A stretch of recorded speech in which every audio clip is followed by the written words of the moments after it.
What's up, everybody? It's your boy, Phil Shocker, the Nice Joke here with our DDL draft analysis, the Delibird Draft League.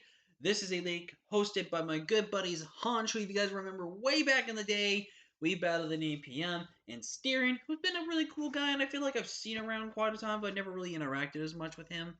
But they decided to host a league, and for the very first season, I think it's for the very first season, I could be completely wrong with it, they decided to do something fun. So what we did, and before I get into everything else, you guys are new here. First of all, hit the like button if you haven't already. Subscribe if you are new. Join the Phil Shocker crew today because you'll be friendly with the king of the crew because everything is awesome when you're part of the Phil Shocker crew. But anyways, for their league, they have 3 divisions, which is Bukamuku, which is basically new to draft league slash people that want to just maybe meme and just have some fun. Dunsparce, which is the division we are in, which is about semi-skilled players and maybe one or two couple really good skilled players. And then Shuckle, which is the division where all the best players are at. So definitely something to know, some good offense and good defense capabilities there. But I generally think this also, I'm sorry, I cannot do anything with my cat in the background. I don't know what's wrong with him. But we had a really cool idea. So you might be noticing, like, wait, why is there 2 teams? Are you doing like a draft recap and team builder in the same video or something like that? Actually, no. So here's the idea of this season. So what every division did, and this is literally every division before. Oh my god. I'm so sorry, guys. Before every division, okay, I need to slow down. My cat's distracting me. I'm losing paying attention. After every single division, every 8, has 8 coaches in each division, so a grand total of 24 coaches. After every single coach in each division had finished their draft and their grace period transactions, stuff like that, we were all hit with a curveball that was stated in the document. How do you feel about unwanted surprises or any potential surprise traits? And I would say, like, well, it depends and everything else. And they hit us with a surprise this season. We all in our respective divisions. So in the Dunsparce division, I randomly got selected one team's Mons, and I get that team, and it's my team for the rest of the season. So the team you see right here of Zeraora, Galazapdos, Zaru, Garbodor, Armaldo, Scizor, Slowbro, Bucephalo, Diggersby, Clefairy, and Mega Altaria. That was my original drafted team.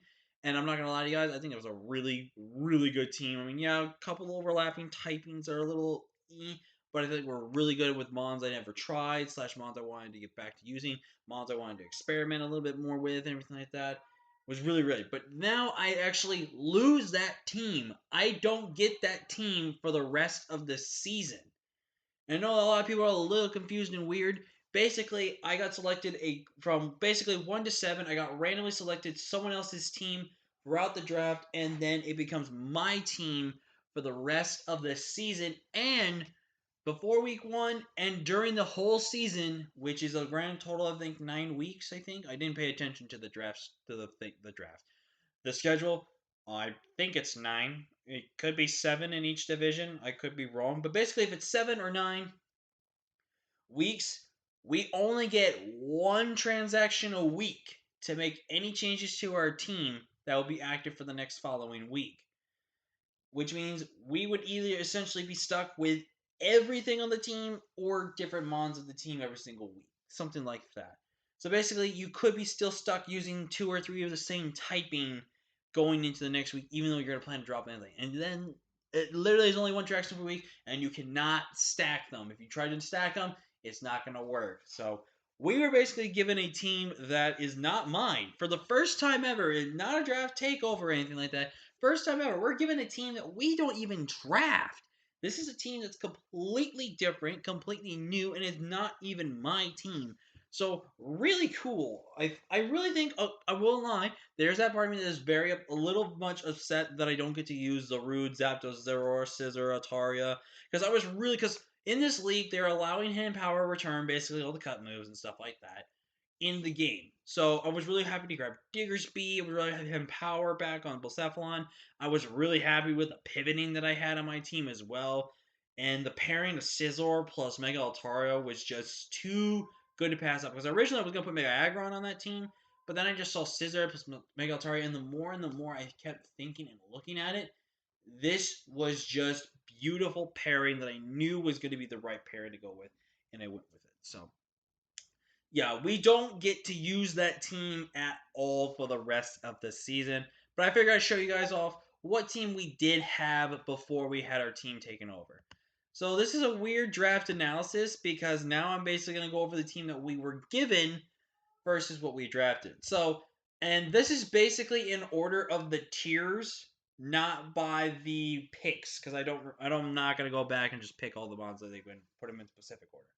So the first mon we were given here is Ashgren, and I think this is actually kind of cool that we were given Ashgren. Now, again, I do understand I have to run Battle Bond, and I have to make sure it's in the regular form, not Ashgren Ninja form. I know, but what I think is really cool about Ashgren in this sense is that with Hidden Power Brack now, Ashgren actually does a lot of work, and I think in this format, Ashgren's really good. If it wasn't if hidden power and stuff that wasn't allowed, I don't know how it felt about towards Ashgren, and honestly, I probably would have dropped it because I will spoil this. Then we did make that one transaction for the before the week started, and that was for a mom, which we'll discuss once we get to that mom that we made the transaction for. But I feel like I've never really used Greninja. I really wanted to try it. Ash Greninja is basically upgraded Greninja.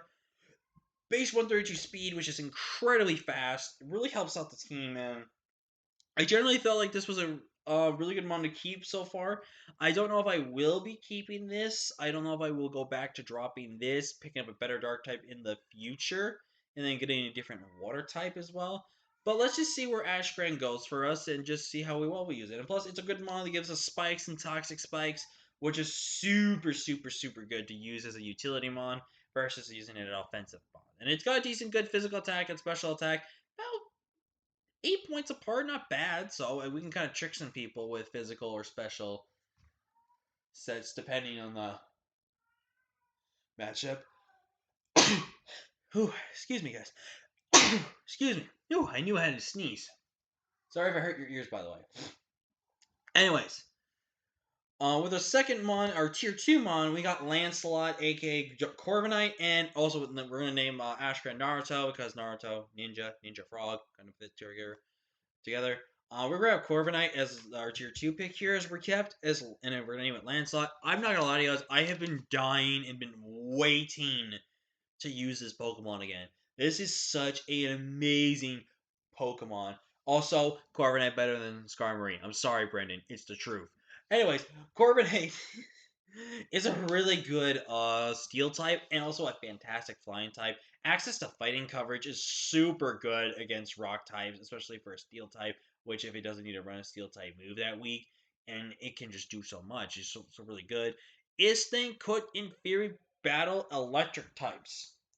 I am not joking. I have used a Corviknight to beat a Jolteon.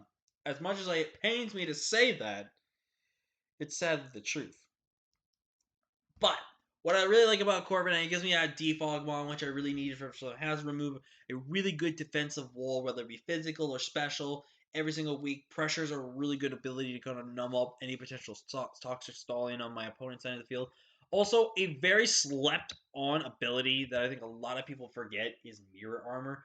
Basically, any intimidators, they want to intimidate me, I Mirror Armor them back, and then that we have Iron Defense, Body Press, we can do that type of shenanigans as well for a defensive setting as well. I just think Corviknight's a really good mon, and I think the pairing is a little off with Corviknight and Greninja. They're both still weak to electric, and look at the rest of the team. Our electric resistance is okay. It's definitely patched up better, but it could have maybe been a little bit better as well. But I generally think this team's not terrible so far. I mean, the coverage between Fire Fairy and Fire Fairy and fighting, I think is really good since Corviknight is a neutral, but it can definitely take the fighting type hits better. I definitely think the pairing is a little bit good, so who knows. With our tier 3 pick, we got Doug Dimmadome, home of the Dale Dimmadome. Okay, I'm not going to stop. I'm not gonna lie to you guys. This might be a Pokemon I definitely might see myself dropping. I don't know if I'm really good with Galarian Wheezing. I'm using another league and I have just not been able to get the ball rolling with it. And I just don't know why I don't. I feel like I don't know. I just feel like maybe the wheezing or Galar wheezing. I just don't have good usage with these. Like I'm not really good with a ton of poison types, to be honest with you.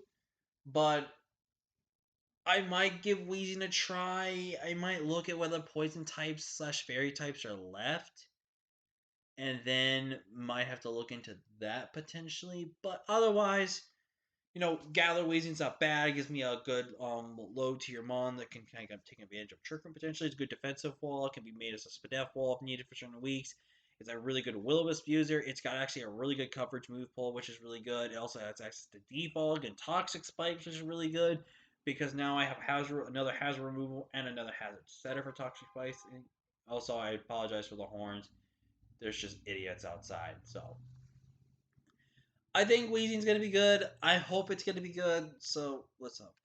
With the next mon, our tier 4 pick, and I'm actually a little surprised this was in tier 4, I'm not gonna lie to you. And this is a mon that I'm actually very happy we got back, and that is Majora the Runerigus. And if you guys don't know, Majora is the Runerigus that put in so much good work for us in WC season 5, I believe it was. No, season 4. I'm pretty sure it was season 4 because that was the very first Gen 8 league we did, I believe. And Runerigus put on a clinic. It was, I think, one of our all-time kill leaders. I think it was one of our top 6 MVP Pokemon at the end of the season. And I love Runerigus. I've been really wanting to get back to Runerigus, but there has just been other better ground types that I've been using slash trying. And ultimately, I decided to keep this thing. Good spin blocker. Again, another Toxic Spikes user. So I now got 3 mons that can use Toxic Spikes, which is really, really cool. Because it's going to really force people to think again on what I have. Also, this gives me a Stealth Rocker, which is something I kind of needed for the team as well. It does give me access to Trick Room, which can be really, really good. And I think on a Trick Room offensive team, which if you'll see with some of my later picks, actually can kind of work in the right situation.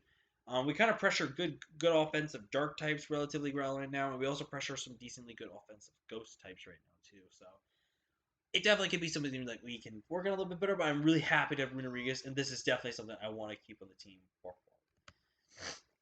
for a long time. Sorry. We also have Meowstic. Now I have drafted Meowstic in the past, but leagues either have ended and they're just not in my favor, and I don't use them, or I drop Meowstic for something else. Now, Meowstic gives me a base 104 speed, which is actually pretty damn good. It's actually a good speed DTR mon. It gives our second one that's over base 100, which is relatively good. But Meowstic's not known for using speed, and I'm not gonna lie to you, I'm probably not gonna use it because of the fact that we have Prankster. And I think we're only limited to the male one. I think we can have both, but honestly, the male one is the better to use, both BGC and singles, in my opinion, just for its prankster abilities. And there's another reason why I might decide just to keep this thing on the team, just because if you gotta look at this, right? Imagine screens, set up Corviknight, Trick Room Runerigus with weakness policy, a Choice Specs or Choice Banded Greninja, and just clicking buttons or doing sub life orb or sub expert bell and just clicking attacks behind screens and just taking pitiful damage that doesn't do anything to me. I generally felt like Meowstic was actually a good pickup here for us, just because I think like, it just does so much for the team when he does run. It's a trick room setter, which is really good. Also, excuse me, it's a good trick room setter.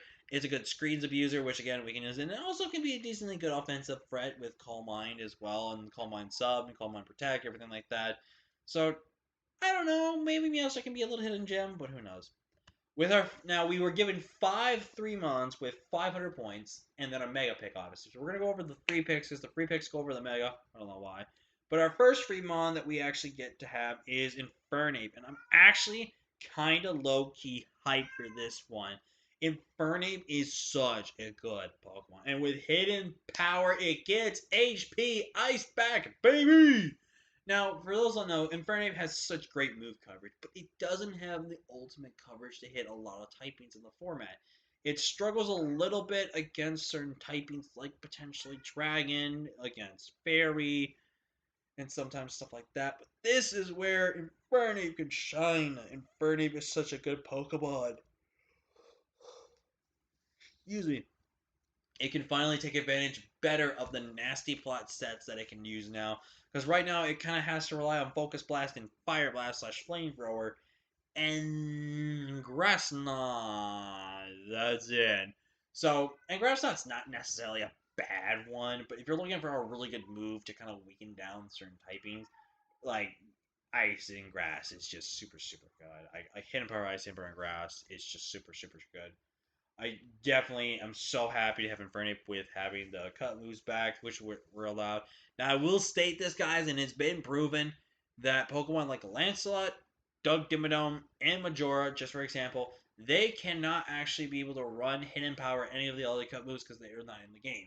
So, we actually are limited on the mons we grabbed that can't use actually the returning moves. So, definitely something to know with that. But super excited for Inferno. It gives me another U-turner to go along with the 3 U-turners I already have. Actually, just this didn't get teleport. It just not. That's stupid. Oh well. But yeah, really happy for Zuko, which obviously Fire Lord and that. Up next, we have another pivoter in a Volt Switch here with a Mowing. This is one of my funniest nicknames ever created because he's mowing, but he doesn't have the G, so it's mowing. It's like it's mowing. This is so funny, and I'm waiting for everyone to hate me in the comments for the rest of my life. But anyways, I kept Rotomo, and I probably will keep Rotomo. I mean, Rotomo is one of the good Rotom forms to use in Draft League just because it really counters the pressure of ground types. Now, the thing with ground types is this: Rotom, regular Rotom, in some terms, Rotom Fan and Rotom Heat. They are the only Rotom forms from the regular and those two that struggles hitting ground types the most. Now, Rotom Frost isn't the best sometimes against ground types still, but it's still something that can hit them and still pressure them a little bit for being switched in. Whereas grass and water are the best forms to use against them to counter them and to make people really hesitant on bringing in their ground types on me unless they're Scarf ground types and they can kill me, right? I felt like Rotomo would be really good, and I've only used Rotomo like one time, so I want to try Rotomo again, see how well I can use it, and decide whether or not I really think it's really that good. So, really much fun. Also, another important factor, it gives me another defogger, so now I have 3 defoggers from this team. Not the best idea when you have some hazard stacking potentials on this team, but we can work with it. Now, this pick, we have Porygon 2, the Duck! But I will say originally this pick was Obstagoon, and I do agree that Obstagoon's probably a bit of a better and stronger pick to have over Porygon 2. But right now we are in FPL, the Fun Pokemon League right now. If you guys didn't check out our games or anything like that, I don't know what you're doing with yourself. But I have Obstagoon there, and I honestly kind of liked Obstacle on his team for Parting Shot. Parting Shot was super good.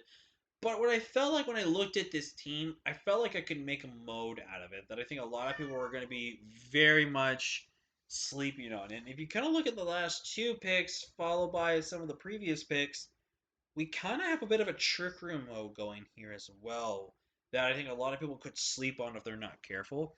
And I felt like with looking at my team, I also didn't have enough bulk. I had some decent bulk that were designed to be physical walls, which I had 2 of. When then we have some ones that are going to be special walls, as you can see later on.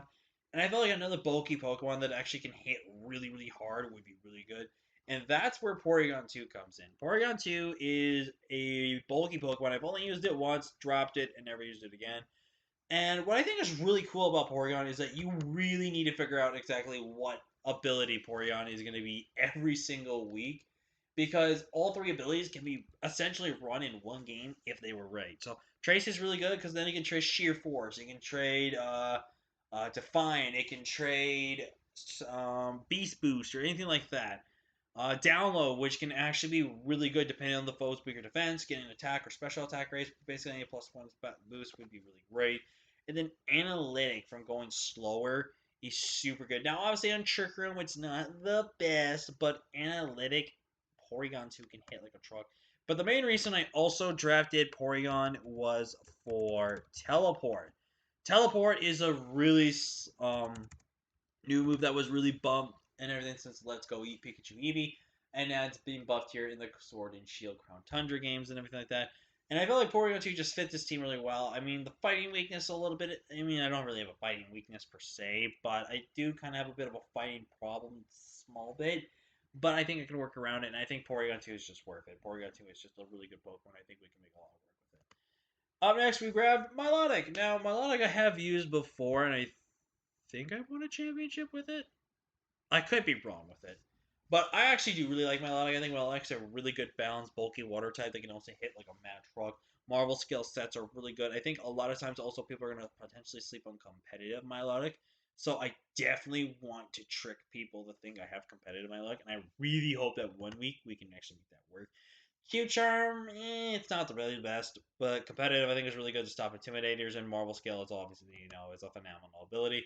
I have used my luck in the past only a few times, so I'm actually really happy to keep this, and I think it's a really good defensive water that I kind of know how to use a little bit better than some other waters. So. And I cannot believe I'm saying this, but we actually have Glaceon. Now, okay, I'm not trying to trash Glaceon. I use Glaceon to kill the Victini. Be fair, the Victini was already in range of Ice Beam. I was choice. I think it was no. I was choice Specs, and it was choice Scarfed into a move that couldn't kill me with anything. So give me a break on that. But regardless, I've used this Glaceon to pick up at least 3 kills in one league, and I think Glaceon honestly is a slept-on Pokemon. I think Glaceon is a Pokemon that, if not prepped fully, can actually, limited move coverage, yes, but it does have one of the best Ice-type moves in the game in Freeze Dry. So bulky waters, which kind of problematic our team a little bit, they no longer do that to us, which is really, really good. So overall, I think we had just a really good Pokemon here. This could definitely be something I drop, not gonna lie, for something else. For what that something is, I don't know. But I will keep Glaceon for right now, and I think it's going to be a really good Pokemon. And last but not least, the Mega. And it's a little bit of a tougher way here, but we are going to go with Mega Latias. And you know what's, I mean, in retrospect, in the Red League, which you guys saw, we had Mega Latias, and we used that thing phenomenally. I have never used Mega Latias once. I didn't even consider drafting it. I have drafted it once, but that league only lasted like 1 or 2 weeks, and that was it. And then it just dropped out of nowhere. But Mega Latias is another defogger, so we have 4 defoggers. So I feel like our hazard control is good, even though a Rabbit's better probably would be a little bit better. I'll agree to that. But I feel like Mega Latias is a super, super strong good pick here. I really think it was a good mon to pick up here. The bulk on this thing, it just will never die. This thing just never dies. It's a bulky hitter, which can do a lot of damage, especially if we want to work with the speed stats potentially. Sub Calm Mind, Sub Bruise, Sub Recover, 2 attacks, stuff like that. It can just be a really annoying Pokemon that a lot of people have to be careful with. Because Psychic, like Dark types, they get hit by Aura Spear now. Ghost types, they don't really want to catch Strong Dragon or Psychic type attacks, depending on what they are. The only Pokemon that kind of scares the Lotties nowadays, I feel like, are Ghost Dark types, which are very limited. Sableye not really one of those that you scare too much, but it's just an annoying one. And then Spiritomb, which is a big threat to them too. But I would say only depending on the ghost types and maybe the dark types, they can be problematic. But Latias can just take any hit it wants and swallow it. It's just so good. But yeah, that's the whole idea with this gimmick of the league, and I'm actually kind of excited. I feel like this is going to give a lot of draft league players, even though there was a lot of controversy and a lot of problems with it. But anyways, I feel like this league's going to give a lot of people the chance to try new mods they haven't used, or if they're going to get some old mod favorites that they used, they get to try that, and ultimately just give themselves a challenge, to take a team that you didn't draft and see if you can win with a team that you don't use. So I think that's a really cool idea, and I am actually really excited. From this team, let's see here. I have never used Ashgren. We'll say I'll never use Meowstic because I never really did. Megalodios I've never really used. Glaceon I really haven't used. Porygon I've never used really. Rotomo I've used once. Lanceot. Corviknight, believe it or not, I've only used once. We got Renarias, which I've only used really once or twice, and that's it. River I used only once or twice. So a lot of this team I sect for maybe Infernape, I have used none of. So really excited for this team. I think this team's gonna be really good. I think it came out actually pretty good. And again, I can make changes once a week, every week if I have to, and obviously I'll let you guys know when the team was. But this video probably came really super long, and I do apologize that, but I did need to go over and explain the ruling and the effects of how this league went into. So yeah, thank you all so much for watching. If you watched all the way through, I love you. Thank you. But anyways, also I want to state happy Mother's Day. Obviously, when this video goes up, it's not going to be Mother's Day, but as of right now, it is Mother's Day. So I want to say thank you all so much for watching, and definitely go give your mom a hug, buy her some flowers, do anything you can to show how much you love her, because our moms are literally the best of best friends that we could ever ask for. But anyways, thank you all so much for watching. Leave a like if you're ready, and I'll see you guys next time. Peace.